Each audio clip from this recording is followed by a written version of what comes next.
We've got an update on a story we talked about some months ago, and it has to do with the case of Sarah Everard, a case from the UK of a missing woman that caused a lot of social and cultural rallying around this case, a lot of it productive, some of it not. We broke that down in an interview that's available on the channel with a journalist from the UK, but we wanna let you know about what actually ended up happening with the tragic disappearance of Sarah Everard. So there has now been a London police officer who has been sentenced to the remainder of his life in prison as a result of what has been determined to be a kidnap, rape, and a murder of Sarah Everard.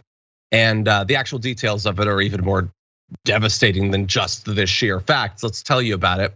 Prosecutors said that Wayne Couzens, the London police officer, who was then a serving officer with London's Metropolitan Police, handcuffed Sarah Everard and showed her his warrant card so he could get her in his car, and that he then drove her to Kent, raped, and killed her. And in fact, there is even surveillance footage that was shown in court, a still of it, of the interaction between them. After being put into the police officer's vehicle, Miss Everard was driven out of London before being raped and strangled by the police officer, who then burned her body in a patch of woodland near Ashford in Kent. And so we've got more details, and we will get to them. But this is literally a police officer who uses the authority that they have to just approach someone, who apparently had gone out that night looking for one lone female for this, and then like more fundamentally abused that authority than I can imagine happening to then take this woman, rape her, and kill her. It's just disgusting, Bridget. Yeah, it's really horrifying. This is a tough case, It's horrifying to think of someone actively going into the police force just because they know that they're gonna be able to abuse that power and abuse that trust and abuse that station that police officers have over regular citizens. And so it's such a horrifying case. My heart goes out to her and her family and her community. And I think that it's a case that we should be asking some tough questions about. Like, I'm not surprised this case really did start this conversation and this sort of cultural moment, because I think it's a case that really does raise a lot of important questions. Yeah.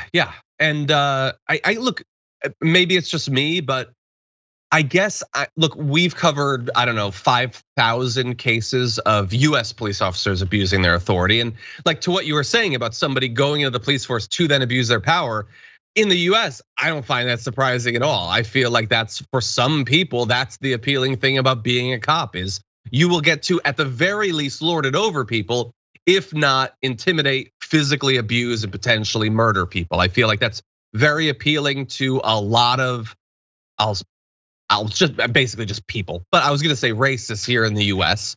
Clearly we see this in a lot of different areas. I guess I expected slightly less in the UK, but humans are the worst literally everywhere. And it's just so disgusting. Like you put yourself in her position, imagining what her experience was like, how horrifying.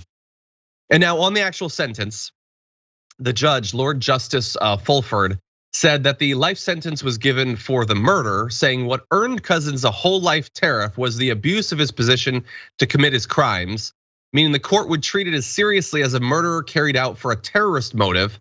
The sentence means Couzens will die in jail. We have a statement from the judge who said, I have not the slightest doubt that the defendant used his position as a police officer to coerce her on a wholly false pretext into the car he'd hired for this purpose. It is most likely that he suggested to Sarah Everard that she had breached the restrictions on movement that were being enforced during that stage of the pandemic. There was significant planning and premeditation. The victim was abducted. There was the most serious sexual conduct. The defendant was responsible for significant mental and physical suffering, which he inflicted on the victim before her death. And the defendant concealed and attempted to destroy Sarah Everard's body. And there's just 60 people, well now I guess 61, that are serving whole life sentences. I guess because it's the UK, they feel, Bridget, the need to sort of explain the extenuating circumstances. For me, I can't conceive of ever allowing this person to walk free after a premeditated abuse of their position with a kidnapping, rape, murder, and an attempt to hide the entire situation. I can't imagine why you would ever trust that person to go free and potentially prey on other people. No, I don't know. What do you think? absolutely not. I completely agree. And I remember reading something that some bystanders saw them interacting and saw him putting cuffs on her and putting her into the car, and that they just assumed like, oh, she must have done something wrong. She must have broke the law. And how he really used his position as a police officer to set up this kind of crime that he thought he would be able to get away with. Like banking on the fact that, oh, if people see me as a police officer having this interaction with a woman, they're not gonna think twice. I'm a police officer, right? Like it really shows the depths to which he premeditated this and had these intents to carry out this act and just get away with it. I think that if he were out there, if he had not gotten caught, he probably would keep doing this, right? And so I completely agree. I think that was the idea, yeah. Someone who cannot be, allowed out on the streets. Yeah, I don't know. If anyone in the chat feels like this is an excessive sentence, feel free to let us know. But I feel like there does not need to be this much defense of it. In any event, I also want to let you know there was it was great additional work from our producers. So at the time, initially, when we were talking about this case, there was this movement in the UK to draw attention to these sorts of attacks, kidnappings, and things like that. And as I alluded to earlier, it was mostly productive. People who feel like women's, the situation of women was being ignored there, as it is basically everywhere around the world. There were others who were trying to weaponize it. At the time, I believe there was ambiguity about who had actually done it. They were trying to weaponize it against immigrants and things like that. But in any event, the movement continues. There's British women who are attempting to draw attention to another case. It's a British teacher named Sabina Nessa. There's a man who's been charged with murder of that. They're attempting to draw attention to that as well. It is possible that we will do more coverage of that in the future, but we do want to let you know that that's out there as well. Any final thoughts about this, Bridget? It's just horrifying, and I think survivors are watching. I think that these cases bring on these movements because so many of us are survivors of sexual violence and gender-based violence. And I think the time has come where we need to listen to survivors and build a world that does not include sexual violence. Exactly.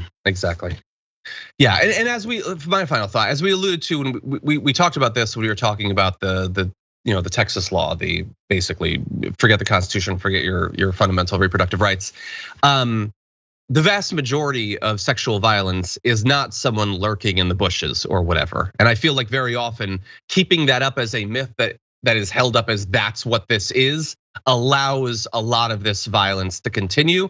But that said, those cases still exist. This is one of them. Like there are both. We need to address both as a culture, whether in the US or in the UK.